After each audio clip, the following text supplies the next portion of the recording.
welcome to The Boost, conversations with people promoting mental health. And I'm thrilled to be here with Courtney Rogers from CoRo Consulting. Courtney, how are you doing today? I am doing amazing. Thank you for having me. And I've really been looking forward to this conversation. Me too. It brings a smile to my face. We had coffee, I don't know, a month or so ago, and you were so awesome. Just gracious, really. I was running late because of traffic in Nashville, and then it was pouring rain. And so I come in looking like something the cat dragged in. And you were just like, hey, I love being in a coffee shop. It's one of my favorite things to do. So, what can I get you? I was like, oh man, that's such a warm welcome. Yeah, life is too short to get worked up about stuff like that. So it was an amazing conversation. And then I basically was like, so I want to be on your podcast. And here I am. And I was like, yes, let's Yes. do it. Yeah, we had a lot of affinity, a lot of alignment. Yeah, we'll get into more of that. I got some plans and questions. Before we do, let's start at the top, like we always do. Although this is also in alignment with our earlier conversation, is the virtual hug and the shameless plug. So the virtual hug is tell us somebody or something you're grateful for today. I'm incredibly grateful for my husband, who, small world, y'all work together for I a hot know. minute because Nashville in the health tech space is the smallest world ever. Hmm. We celebrate our 5-year anniversary this November. And Congratulations. Yancey is the most loving and supportive partner that I could ever ask for. And the entrepreneurial journey is genuinely so much easier because I have a partner. I could not do what I'm doing if I didn't have him in my life. And Mhm. so he is who I am so grateful for. Hmm. I should stitch together the number of virtual hugs that have a very similar sentiment of this most important person in my life is the most important reason that I am where I am and who I am today. It's really a beautiful thread that's come out of the virtual hug. You absolutely should do that. I think we have to slow down and remember that we're not walking this life by ourselves. And if Yeah. we are blessed to be able to find a partner who loves us unconditionally and is always here for us, it just makes life so much easier and more fun. And it's something that I didn't think I was worthy of for a long time. And so to find my partner later in life and get to wake up with him every day and create this life with him, I cannot imagine doing it with anyone else. Oh, it's beautiful. Let's talk a little bit about Yancey. And such a smart guy. We did cross paths and work together at a really great healthcare marketing firm. And I was so impressed with him just as a person and a professional. I think you mentioned the phrase small world just a moment ago. And I've been bantering this phrase around quite a bit. Just yesterday, I asked for a general introduction to this person. I said, hey, could you point me to just the best marketer in behavioral health? That's like the thing we're looking for all the time. And so I love to ask people that. And he said, oh yeah, let me introduce you to two people. And then like moments later, I get another separate email from a separate person, um, without even being asked for it. And she said, hey, I really want to introduce you to this person. And they had recommended the same person. And so it was like That is the universe universal saying, kismet. yes, that is the universe saying, hey, Steve, here's your person. That's what I said in the email, was like, hey, one way or the other, the universe is going to have us talk. So I'm really looking forward to the conversation. And she seems excited about it. So yeah, I was delighted by that. But when people say small world, or when you say small world, what do you think of? Like, what's kind of the context behind that? Yeah, like we are such small beings. Like if you really like look at the universe and the many universes that there are Yeah. surrounding us, right? Just thinking about how many human beings are walking around, and yet you meet someone and within 15 minutes you realize that they worked with your husband, Yeah. right? But what I've realized is, yes, it's a small world, but I actually think it's aligned energy. And the more that we're paying attention to it, the more of these small world Mhm. incidents we run into, because the world is actually only as big as I think we want it to be. And so when we are staying aligned and when we are operating in a space that is authentic to who we are, it gets smaller and smaller because folks who are operating at the same frequency start being just drawn Mhm. to you. I Mhm. guess you could also talk about like the 7 degrees of Kevin Bacon, right? Like the seven Yeah. degrees of one person, but we're all connected. We are all connected. And when we remember that, I think it helps us honestly live a kinder life. Hmm. Yeah, couple thoughts come out of that insight is one is I've been thinking about this idea lately, which is nine. I don't even know how many billion people on the planet. Is it 9 billion? Like 8 or 9. Yes. Yeah. Yes. We Uh, have we have a pocket computer that could answer this question for us. we do. We have a computer. Let's go with 9 billion. That sounds right. The odds that I'm the main character is very low, you know. Yeah. But I walked around for a long time thinking I was like the main character in my life, and I think that's something that was just in embedded in my own youth. I matured and came to have a broader world perspective, and so in one sense, it's an incredibly vast world. I'll never meet all of those people, not to mention the breadth of people who are alive in my lifetime, many of whom are gone and many of whom haven't come yet. And who knows how long I'll live. So when I, when I go into a room now more and more, I also check myself that I'm most likely a cast member in somebody else's play, oftentimes. Yeah. And I think I used to reject people with my energy, especially in a sales role or a business Mm. development role where I needed something and I was also nervous to approach people that I didn't know and ask them for things. And I had a lot to learn, about that. And now I sell more than ever. I have more sales conversations than Yeah. ever before. And you just kind of have to as you grow your company. That's a part of it. Yep. It's really a honorable part of it, really, is kind of creating some new relationship or engagement out of thin air that never existed. But I do really resonate with the idea of yours that this is energy that we are finding connections as Mhm. we stop needing and just start being. It changes everything. And when you start listening rather than talking, that's when you make those connections that lead to aligned business relationships. Yeah, Yeah. totally, totally. Like, and some of this took me just time in life to It's have wisdom. the context. It's like I think about when I was younger, I loved to read and write, and I loved to write poetry and play around with words, but I had no comprehension of the layer of onion that a word could be. And I'm still going deeper into that, like Mhm. what that word actually means in the whole context of how it's ever been used. And it's so rich and so relevant oftentimes. Sometimes we move totally away from a word or something like that and we put new words into play. But it's fascinating. And so it's the same as I grew up and just learned the context of relationships and how business worked and things like that. Now I really love getting into a conversation where they allow me the opportunity to speak into their business strategy Mm. and the actual levers they're trying to push and pull. And the sales books all say to do that. It's like, oh well, just get in with the CEO and Yep. ask them about their big problems. But there was such a hook connected to that, and now there's no even intention behind it, and it happens kind Yes. of. Yeah.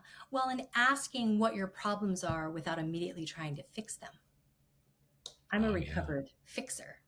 And I would immediately want to go to, you should do this, this, and this.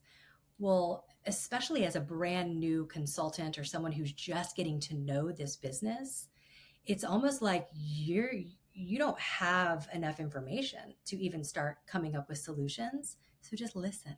Listen and lead with curiosity, ask a lot of questions, and then be quiet. Hmm.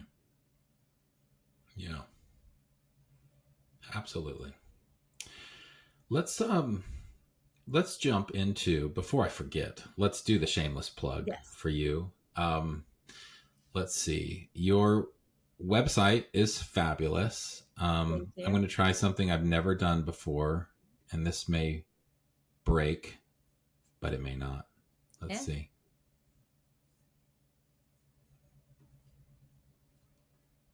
Is this showing up? it's about to. Yes. Are you seeing your website? I am Awesome. seeing my website. Okay. Are you seeing us as well? I can see us and my website. You did Oh, it, see? fabulous. Maybe Yes. this is working. Okay. So, CoRo Consulting, talk us through. I was on your website doing research and I just love this. It's so captivating and peaceful, but also creative. Talk us through CoRo Consulting and what you're building here and what you've built. Yeah. So I launched my company just a few months ago in May of 2025. You are looking at a minimal viable product website that I built myself in Squarespace. I am not a designer or a developer, but I know that there are tools out there that I could rely on and figure it out. I'm a like figure it out and get it done kind of person. Yeah. So I actually there I love this story. So I started my career as a naval officer. That is my father swearing me in May 13th of the year 2000. I was in ROTC at the University of Mississippi, and he was a decorated naval officer. He retired actually the year that I was commissioned. And so he got to come in and swear me in. So, I solemnly swear to the oath and all of that. And I launched my company May 13th of 2025. So 25 years exactly to the day that I was commissioned as a naval officer with this piece of advice that my dad gave me. He gave me two pieces of advice. The first one is know your shit, Hmm. right? And then the second one is take care of your people. And I realized there was a lot more to be had with that second piece of advice. And so from there, I created a framework based in care. So I have had a beautiful journey of working. I've got a marketing background. I've done operations, leaned on my logistics expertise from the Navy. I've run for office, so I've gotten involved with our community. I've worked for a nonprofit. I was the director of Pathway Women's Business Center, which was really one of the most incredible jobs I've had, where I was helping women entrepreneurs start and grow their business. And then I got into the agency world, and I got into the health tech agency space. Yep. Stuck with the ops part of my brain, and in my last experience, I really loved this company. And what I realized was that I wanted to start my own business. I was actually really inspired by the leadership going, I mean, if they can do this, I can do this too. So I spent a lot of time as the vice president of operations digging into culture and really leading our people. And I revitalized how we showed up at work. A fully remote company, which is always tough. West Coast, East Coast. We even had somebody in Canada and somebody in Guatemala. And I realized this is my purpose. All of these chapters led up to me going out on my own and teaching people how to take care of their people. So I have built a whole framework, CARE. So everything I do, from my consulting work, my strategy work, my keynote speaking, my coaching, is based in care. We're Yeah. always going to start with clarity. You have to figure out why you're here, what's working, not what isn't working. Authenticity. I truly believe that when we feel safe enough to show up as our authentic self, that is when we do our best work. Recognition, something that the Navy taught me was always let your people shine, right? Make sure you're putting them in for their awards. Make sure you're pulling them up in front of the division and saying, good job, you did such an amazing job. And I don't see that so much in the private sector, in the corporate world. The Hmm. same goes for recognizing when you've done great work. right, as a leader. And so I really lean into this recognition. People love to be told, great job, right? And then empathy. I actually think empathy is the most important part of my framework. I think empathy has been lost. I think empathy, honestly, is rarely even shows up in a workplace. And we're seeing that reflected in our society. We're seeing that reflected in these power grabs in corporate America. Just all I care about is the bottom line. All I want to do is make a lot of money. And people are not leaning into the power of empathy. And so that is, to me, one of the most important approaches. I talk to a lot of my coaching clients and also leadership. So the C-level folks that I'm working with, about self-empathy. Like, yes, you need to have empathy for your team, but what are you doing to give yourself that same level of empathy? So Okay. basically, I figured out my purpose on this earth was to help people take care of themselves and take care of their people. So I started a company to do it. That's amazing. And I built my That's own so cool. website, and I'm bootstrapping, and I'm about to build a piece of technology that I think could be pretty revolutionary. Really? Yes, yes. I'm not ready to talk about it yet. But I will be. But it would be a piece of tech that would go alongside the care work that I'm doing, embedded into some of the places where very specifically fully remote teams live. So kind of like a care companion. A care companion. A care Even companion. that's even that's a sliver of a window into the, I can tell. Yeah, Thank you for that. That's absolutely. wonderful. You have such a great turn of phrase on Crumb culture and care. Um, and I would love to learn more about Crumb culture, but I do want to ask, what's your definition of empathy and why have we lost it? Empathy to me is caring about other people when it has nothing to do with you. And I'm sure, the dictionary could define it in many different ways, but just caring. It has no impact on your life. This human being and what they're going through does not directly impact me at all. And yet I care about that. Hmm. I think we've lost it because we are so focused on ourselves. And a lot of this is the society that we live in, right? It is the system that we live in. And I talk a lot about the system that's keeping us small, and it's forcing us to burn out and show up at all hours and all days for these companies and corporations that are Right. just wanting to make money off of you. It's being mirrored in our political world where it's just about power and conquering. And when you take a breath and you think, I'm all right, like I'm doing well, I'm good. But knowing that so many people around us are not, if we would take the time and the energy and find the resources to support the human beings who need our help, we could live in a society of healthy humans. And empathy, I believe, is something that can be taught. Some folks don't, they just weren't raised that way. That behavior wasn't modeled for them. But if they're willing to do some work, we could absolutely teach people how to show up with empathy in their personal and their professional lives. Hmm. Thank you for that definition. It's almost like asking somebody, how do you define brand or how do you define strategy? Right. There's 100 different, probably applicable definitions. That's one that helps me frame up the word because I hear it used a lot, and Yeah. I know it's not sympathy. I know it's, having to do with,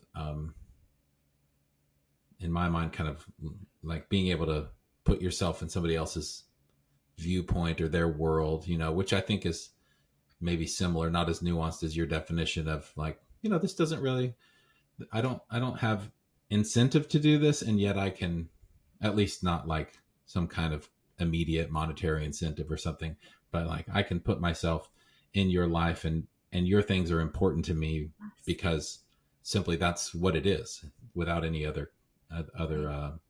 kind of hook to it. Yeah. We're all humans trying to get through this one special life that we have. We're all humans and we all get sleepy. So talk about rest as resistance. Um, I like that transition, but it's also connected to what you just said in my mind. Um, and I'm not comparing my daughter to all the other kids in the world. She just happens to be the best. I can't control that. No, she is my favorite. But I see that she gets so much more healthy sleep, deep sleep than I did as a kid, hopping up at 6 a.m. to go to the bus stop. On the other side of my mouth, as soon as that phrase comes out, I'm always thinking about, well, what's the delta going to be of change management when life hits us, outside of our control? And then I come to the conclusion that you simply can't take that foundation away during the first 5 or 10 years. So there is a bedrock of her understanding about a worldview, which takes me to the quote by Albert Einstein, which is like, maybe one of the most important decisions you have to make is deciding if this is a safe world or not. And so resounding, yes, we all have different perspectives on that. We can't control everything about that answer or question either. So, Right. It's a big wheel we spin, and sometimes it lands on things, that are outside of our control. But even then, how do we tax ourselves? How do we go forward? So at Term Productions, we craft experiences that connect, engage, and inspire. From dynamic conferences to powerful storytelling, we bring ideas to life through planning, production, and promotion. So your audience doesn't just listen, they remember. Ready to make an impact? Let's build something unforgettable together. Visit turn.productions to get started. Talk about rest as resistance and why that's important. Yeah, so this is not at all a term that I coined. I have a habit of buying books because I want to read them one day. And I love books. I see you've got books, on your I love shelf. books. My Yes. office is covered in them. I used to make excuses about spending money on books, and now I'm like, no, I love buying books. I love supporting humans who have created words and put them into a story. And I have been following this brilliant woman named Trisha Hersey. I've been following her. I think I found her on Instagram first. And she created a movement around the power of rest. She was a divinity student and completely burned out. And she basically is trying to upend these systems that are keeping us small and keeping us exhausted. She's a Black woman, so you can imagine the amount of exhaustion that she faces in this country, right, in this world. And she realized this is not sustainable. I cannot do this anymore. And so she started a movement around truly building rest into her lifestyle. And that is how she believes, and I believe too, after reading her book, Rest is Resistance, and just digesting everything she says and does. The patriarchy wants to keep us exhausted. Capitalism wants to keep us exhausted. White supremacy wants to keep us exhausted because when we are exhausted, we cannot fight. We cannot fight for those who don't have as much as we have. We cannot fight for justice. And so she has built in this entire lifestyle around rest and not feeling guilty about it. That's the biggest key here. And especially as women, I'm a white woman, she's a Black woman. Society tells us to constantly be going. If we choose to have children, we should run ourselves ragged to make sure that our children have everything, that we show up and we're the school mom, we're the PTO president, we're volunteering for this, we're at every single game. It is what society expects of us. And she basically said no more. And that rest is her resistance. So I bought her book. It was on a stack of many, many books that I wanted to read. And I trust my intuition to guide me to my next book, right? And it was a week before I was launching CoRo Consulting. I knew I was doing it. I had started doing the work. I had left my company, but I was quiet about it, right? A few people knew, but I hadn't really announced it. And I look over and I was like, oh, it is time to read this book. And I devoured it in 2 days. And the whole time it was saying, don't hustle. Hustle culture is killing you. And here I am building a company around bringing care to culture. And so I am building CoRo Consulting from a place of rest. Every morning, I am an early bird. I like to get up early, but I start my day quietly. I start it with journaling and meditation and a walk. And sometimes I'm just sitting on my patio. This morning, I was sitting, I did my meditation and I opened my eyes, and my hummingbird was just sitting there feeding, kind of waiting for me to realize, hello, good morning, I'm here. Love And it. then I have a lovely breakfast and we take our dog for a walk. And then I start my day. The reason when we met for our coffee and you were late, it didn't mess up my schedule because I don't force myself to go minute by minute and hour by hour to where if something's running a half an hour late, my whole rest of the day is messed up. Yeah. I purposefully am creating a company with rest as one of the pillars. I take afternoon naps most days. I learned this in the Navy, and I will say in the Navy, you sleep when you can because you're Mm. working wild hours. You're working a lot of times in the middle of the night. And, my first year in the Navy was during Operation Enduring Freedom on a guided missile destroyer. And there were 6, 8, 10, 12 hours where we were on. And so if I could find 30 minutes or an hour, if I could find 2 hours, oh, that was magical to get that nap in. So I will say my body knows how to nap, but I will around actually 3:30. It's my nap time. 3:34. I take about a 20-minute nap. Mm. My family knows it. I do work from home, and so I'm super grateful to have that flexibility. But what it does is it really gives me energy to complete the rest of my day, where I'm present with my family. And perhaps I've got a little bit of extra work to do. Maybe I'm going to a networking event. Tonight I'm going to yoga, right? But I am fueling my business and my future with rest and not hustle. And it's working. I love that. Yeah. Yeah, I mean, I'm lucky to be afforded that opportunity.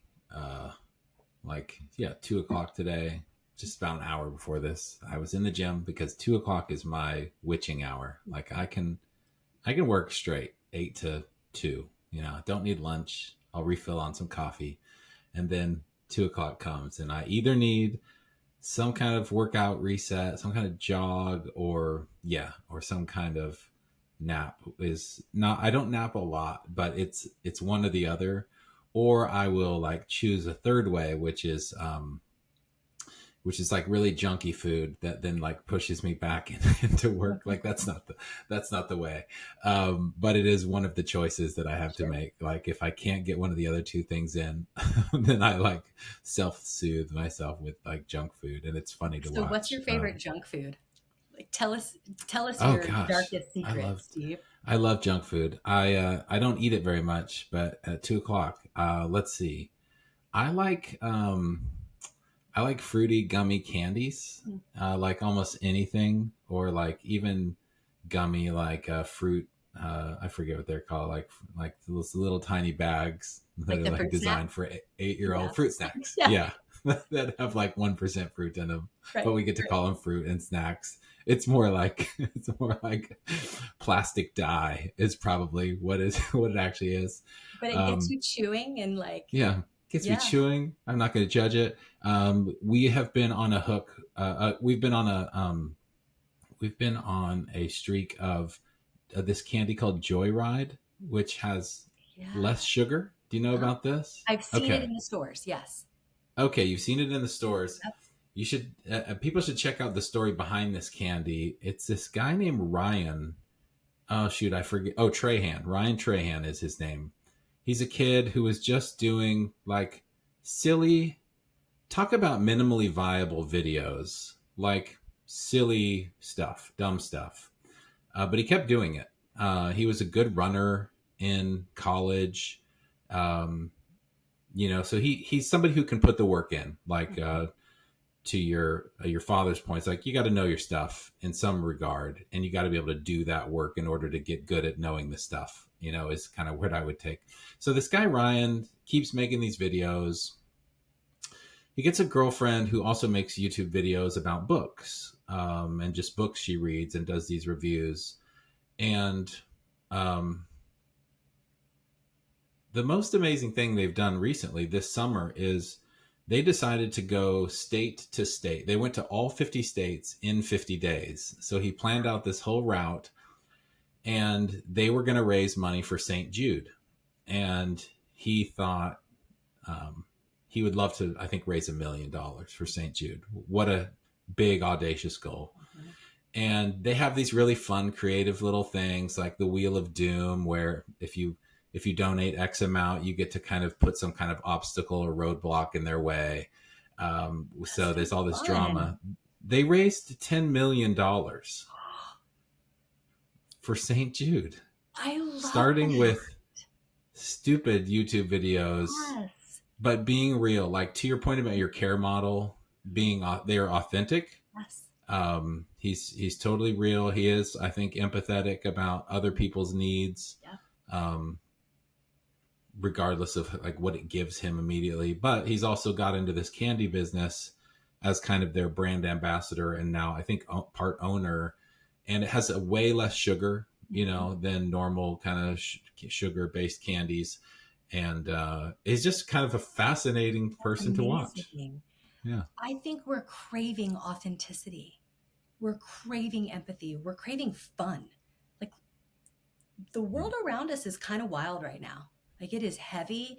And if you choose to watch the news, then it just drags you down. And it's so nice to hear these stories. And I like to tell people, I don't watch the news. I've curated my very limited social media feed to be very joyful. I love watching people succeed.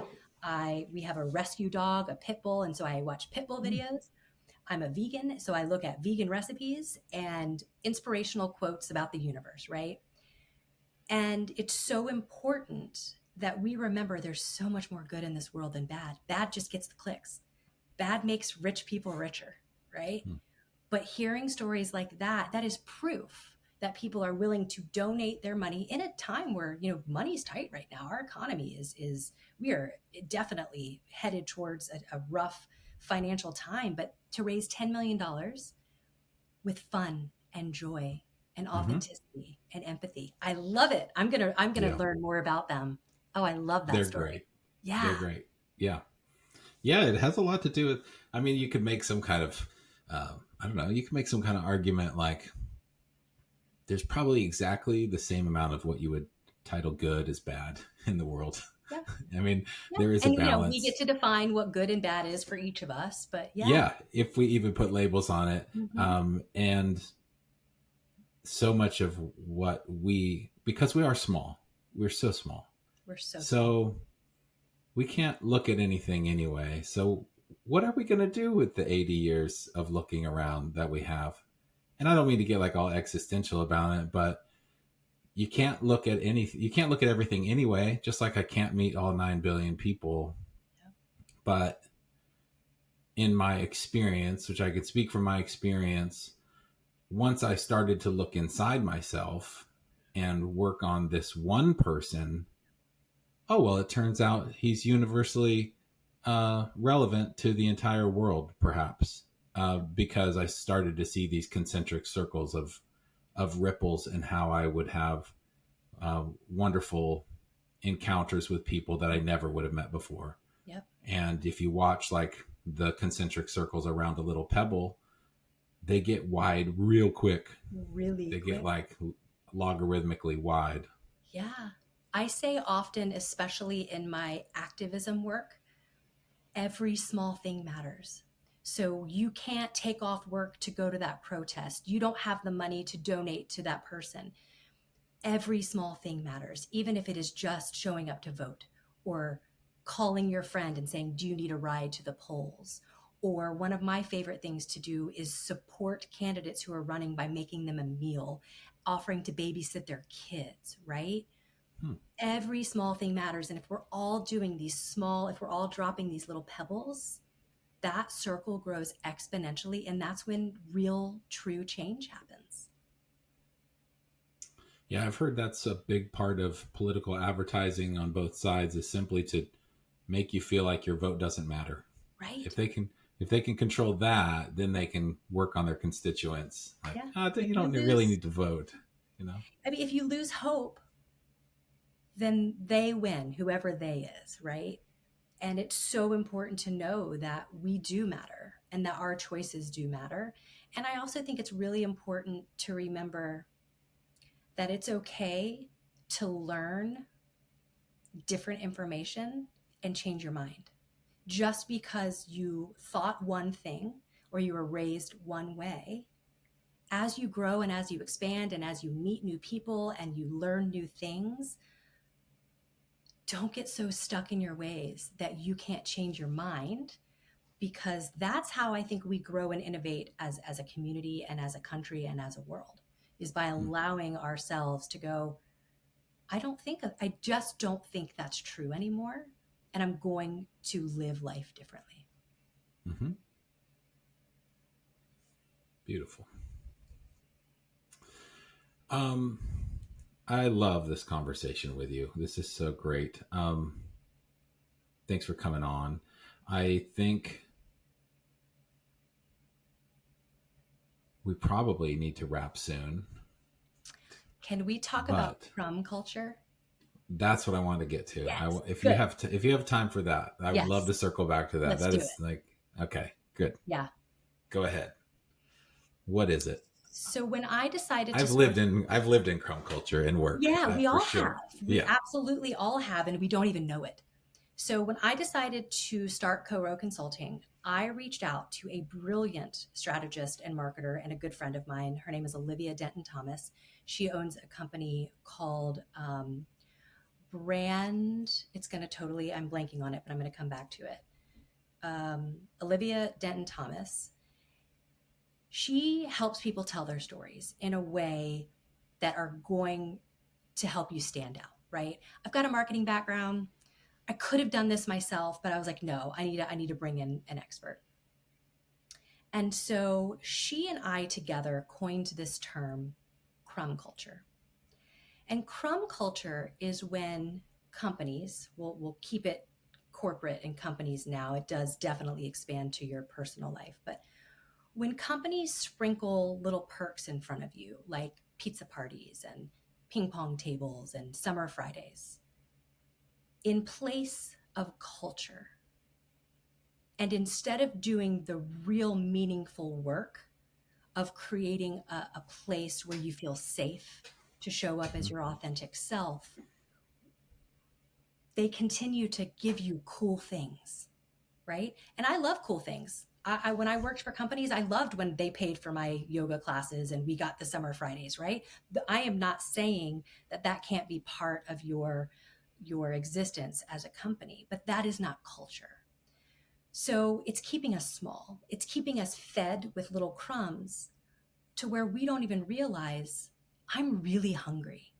Like I am hungry for authenticity. I am hungry for trust. And I am hungry and I am worthy of being fed and nourished in a way that I can show up as my best self at work. And we are so blind to this because it starts when you're a little kid, that until you step back and go, wait a second, I have been accepting crumbs when I want the whole pie. Like I want the whole pie. I want the table that it's on. I want the warehouse that it's built in. Like I want it all because I deserve it all. And I think when leaders show up and stop sprinkling crumbs in front of their team and accepting crumbs for themselves, that is when we can completely transform how humans show up at work, which is where we spend so much of our time. You can say the same about your personal life. If you're accepting crumbs from your friends and your family and they're treating you like you don't matter, until you break free and realize I deserve more than crumbs, you're not going to find that partner, or you're not going to find that dream job, or you're not going to live your best life, right? And so I am trying to dismantle crumb culture through care, because I feel very strongly that when we care for ourselves, in whatever way that looks like, right, without feeling guilt or shame, we can then care for our people. And when people feel cared for, they show up and they tell you the truth. Hey, manager, this isn't working. I know you think that this strategy session that y'all spend all this money on is it, but let me tell you, as the person who does this work every day, this is the direction we need to go. Imagine having that level of clarity from your team because they trust you, because they know that they can show up and tell you the hard stuff. They know that you have empathy when something happens in your life where you need a break, or you're wanting a raise, or you want a different title. It's creating this culture, this beautiful culture of abundance instead of lack. Mm-hmm.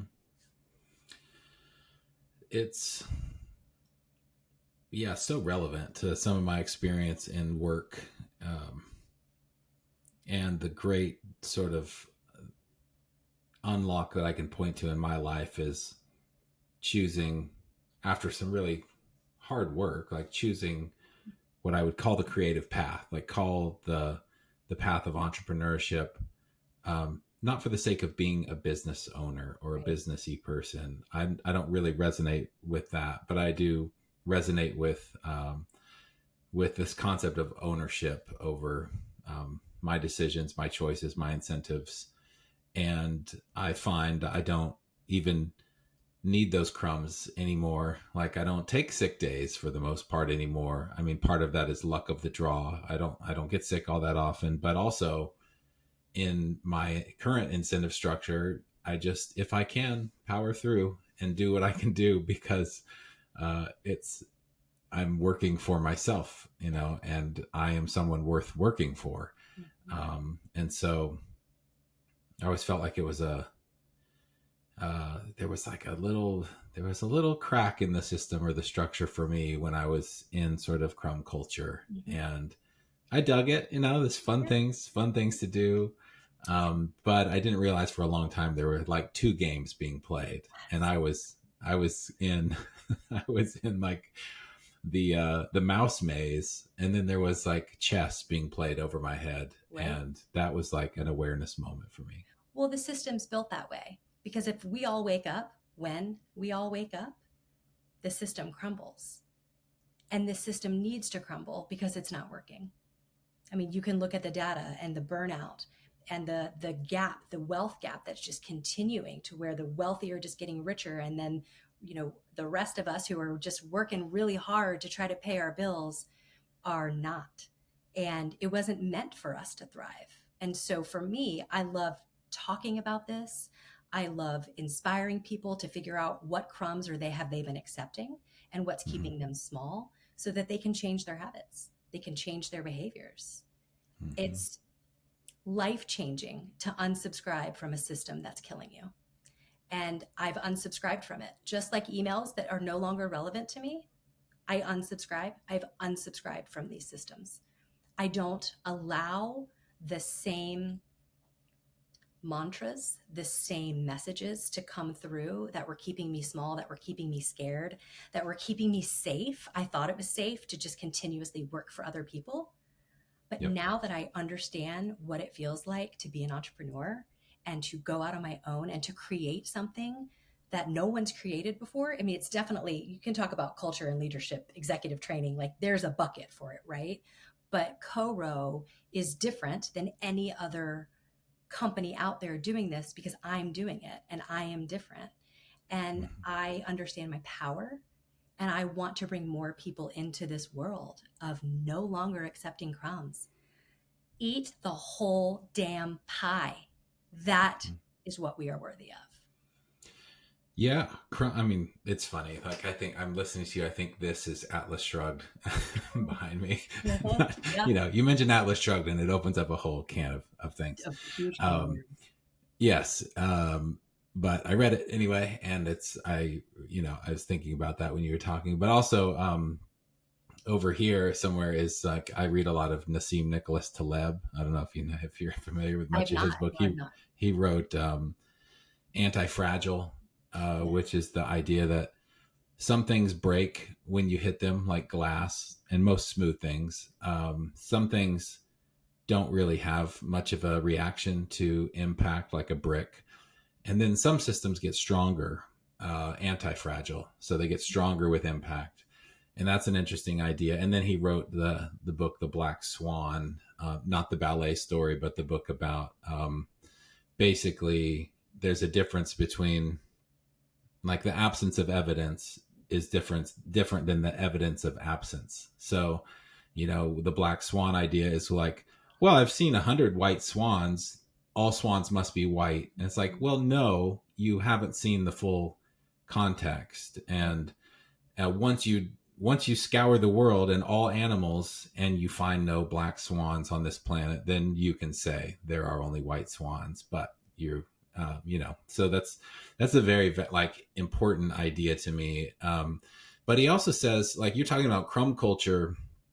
This is maybe a little tongue in cheek, but you could call it drug culture. Yeah. Like, based on the way that we are, the chemical cocktails that are inside our minds and what we get hooked to. And Taleb says, and I'm not supporting this whole quote, but I do think about it a lot, which is like, he says, the three most addictive drugs are heroin, carbohydrates, and a weekly salary. And it's like, we do get really hooked on some things that might look pretty good to us or even healthy. But we don't quite know how we react to those things compared to when we simply shed away. Yeah. Not even talking about like your care system, but like reducing, at least don't do harm, like at least don't harm ourselves. Right. Yeah, I have done a lot of work to get to this place, and I had to release alcohol. That was 6 years ago. I let that go, and I know we talked about this. Yeah. I released alcohol. I had a food addiction, and so I worked through that. That is where I ended up becoming a vegan, because this is the lifestyle that really serves me. And the more that I've released of things that are no longer serving me, they helped me through a few chapters in my life, right? But I don't need them anymore. I let them go. And then as I realized I am capable of doing some really big, epic stuff on my own, because I'm also vulnerable enough to ask for help, right? I cannot do this alone.